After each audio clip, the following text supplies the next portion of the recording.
ত্রিপুরায় এডিসি নির্বাচনে জয়ের লক্ষ্যে রাজনৈতিক দলগুলির তীব্র প্রচার। এডিসি নির্বাচনে ভোট গ্রহণ করা হবে 12 এপ্রিল।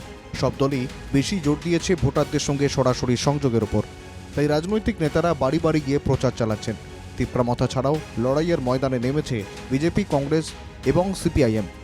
ধলাই জেলার মনু ছৈলেংটা কেন্দ্রের জোরদার প্রচার সিপিআইএমের। মনু ছৈলেংটা কেন্দ্রের সিপিআইএম প্রার্থী রাহুল দাস ব্যাপক প্রচারে নেমেছেন। ঘরে ঘরে প্রচারে বেশি জোর দিয়েছে সিপিআইএম। প্রচারের ফাঁকে কথা প্রসঙ্গে প্রার্থী রাহুল দাস আত্মবিশ্বাসের সঙ্গে বলেন, এবারে নিশ্চিতই খাতা খুলবে তার দল।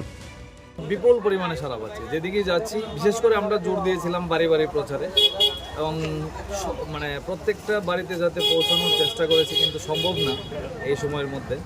কিন্তু যতটুকু পেরে যাওয়ার চেষ্টা করেছি, আমরা যতটুকু মানুষের কাছে পৌঁছেছি, ব্যাপক সারা আমরা লক্ষ্য করছি। সিপিআইএম খাতা তো অবশ্যই খুলবে।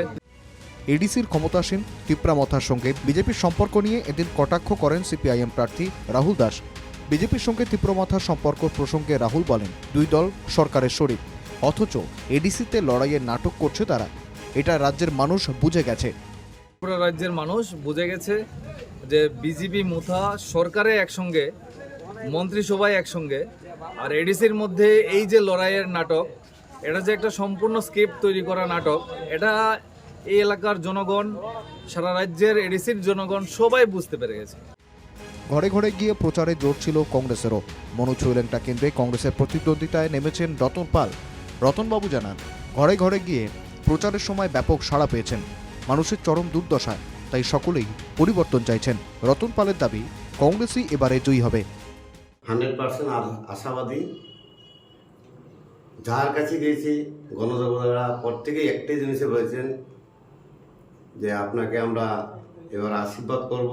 বর্তমান সরকারকে প্রত্যেকটি গ্রামে গিয়ে আমরা বুঝতে পেরেছি যে কত দুর্দশায় আছেন। তাই প্রত্যেক জনগণের একটাই কথা, জাতীয় কংগ্রেস এবার ওনারা জাতীয় কংগ্রেসের পাশে থাকবেন।